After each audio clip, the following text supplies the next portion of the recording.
Hello, tiny people. Here we go with today's lesson. Getting it to you a little bit earlier today, I'm happy to say.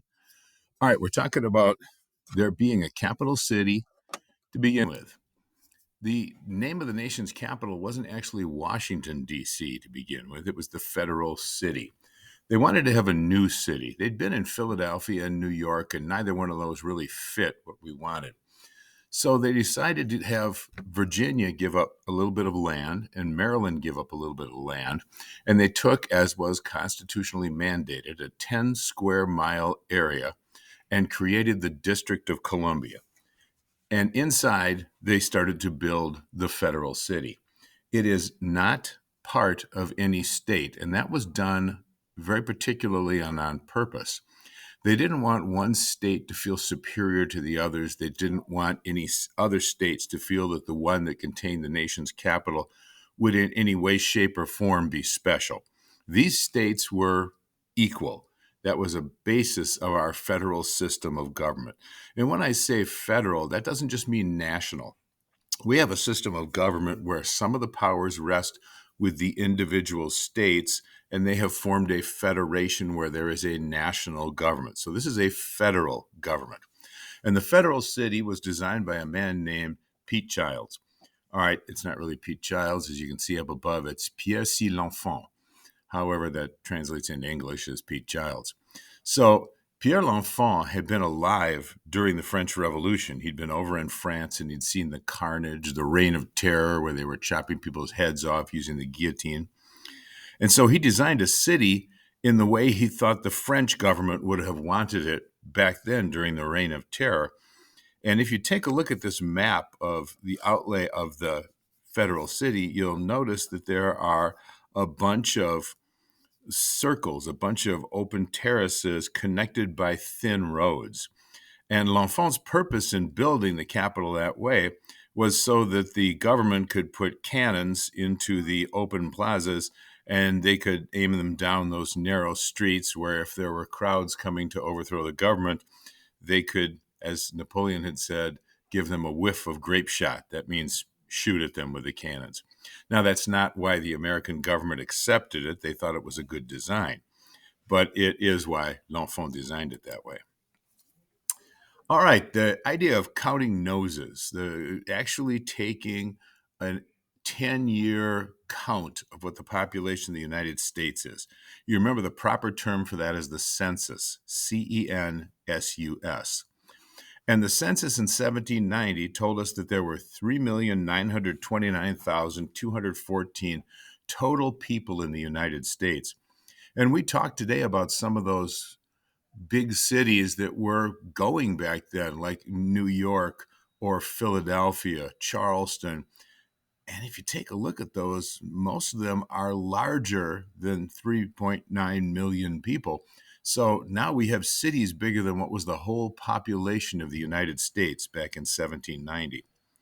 In that 1790 census, there were also 687,681 slaves, and they did not count the Native Americans because they were considered a part of the tribe, the nation they belonged to, like the Ho-Chunk Nation, the Ojibwa Nation, the Ottawa Nation. That was their government. That's the place they gave their loyalty to. In 1800, just 10 years later, the population had risen from 3.9 million to 5.3 million, about a 30% increase. That's an amazing amount of growth in just 10 years. Then they'd gone from 687,681 slaves to 900,000. They still weren't counting the Native Americans. Now, I made a point of writing this down in a couple of ways. If you take a look at the 1800 numbers, 5.3 million, 900,000 slaves, that's workable, that's reasonable. This is seventh grade. If you take a look at the other number, it's very exact. However, this is really what Google and internet search engines are all about. They can instantly put a number like this into your hands. What you should know is, again, rounded off like the 1800s number. 3.9 million or 700,000 slaves is perfectly acceptable for an answer. All right, why did they count it all? Remember that the way our government is set up, the House of Representatives gives a certain number of positions to the people of the states depending on how big the population of each state is. So that Virginia was by far the most heavily populated state at this point in our nation's history, and it was probably 6 times as many people as they had in Rhode Island. So Rhode Island, if they got one congressperson, and Virginia would then have 6 or more because of their population. So they had to count who was actually living in those states. Well, the Adams family were the first to move to the federal city. There's the old school Adams on the left, the new school Adams on the right, and actually it's neither one of those. It would be this handsome couple. This would be John Adams, who had been Washington's vice president and became the second president of the United States, and his wife, Abigail Adams. They're the first to move to D.C., and remember, they didn't move to Washington, D.C., they moved to the federal city. In 1799, George Washington passed away, and Richard Henry Lee wrote an epitaph. That is, he wrote a saying after a person who has died, giving that person praise. That's what an epitaph is.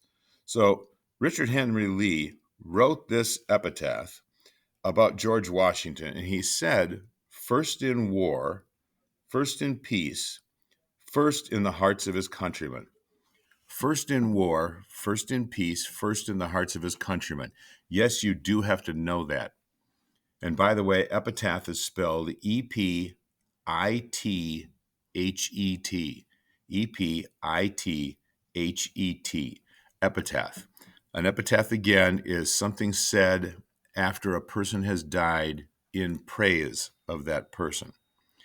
And first in war meant that George Washington had been the commander of the Continental Army. First in peace, he had been the nation's first president. And first in the hearts of his countrymen, because he was of such a great character. Remember his civic virtue, he had turned down the crown of the United States because although it would have been good for him, it wouldn't have been good for the country.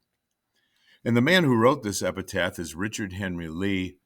I'd be really impressed if you guys still remembered who that was. So I'll give you the answer. Richard Henry Lee was the man who had put forward the resolution for independence, resolved that these colonies are and of right ought to be free and independent states. Well, once Washington died, the federal city was renamed in his honor to Washington, D.C.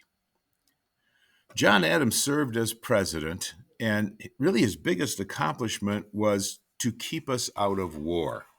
The French and the British were busy fighting all over the world again. And these were powerful countries, but since they were so spread out all over the world, their empires, they were looking for allies, and they wanted the United States to come in on their side. Each of them wanted the United States on their side. So the British said, hey, we share a common language, we share a common heritage. Up until a few years ago, we were brothers. It only makes sense that you would help us fight the French. And the French said, we helped you fight your revolution. You wouldn't even be a country without our help. And we were the first country to recognize you as a separate nation. So help us fight again against our old common enemy, the British. Well, John Adams had sense enough to know we weren't ready to get into a war with either one of those big powers. So he kept us out of war, and that gave us time to grow. And you saw that we bumped the population by about 30%, and things were rebuilt and things were made better, and we spread out. We now owned all the land all the way over to the Mississippi River and didn't have many people there. So it gave us time to grow. Our cities got bigger, our area expanded to what was under the control of people actually living there. It gave us time to organize. Remember, George Washington had really started out at square one trying to build the country. He had a cabinet, he divided the sections of government and put a secretary in charge of each. But still, we're only 8 or 9 years into this. So it was going to take a long time to make sure that the The roads and the bridges, the dams, the dikes, the post offices, the military, the civilian governments were all in place and functioning as they should. And finally, it gave us time to prosper. If you go back through the Revolution to the 4 wars for control of North America, think about all the conflicts with Native Americans. What we really needed more than anything else was a generation to grow up. People couldn't lose another generation of sons. Fathers couldn't be killed in wars. When they grew a field of crops, they needed to harvest it and enjoy the fruits of their labors, not have an army come through and confiscate it or have it burned as an act of war against the other side, or have it destroyed in a battle right there on the person's property. We just needed time to use this wonderful land and gain from the use that we made of it. All right, tiny people, your assignment tonight, if you're in Washington, is to read sections 4 and 5, or chapters 4 and 5. If you're in Adams, you need to write a page or less on why the capital city wasn't built inside any state. If you are in Jefferson or Madison, please read chapters 8 and 9. Thank you, tiny people. I hope everybody is well or getting better. Hasta la vista, babies.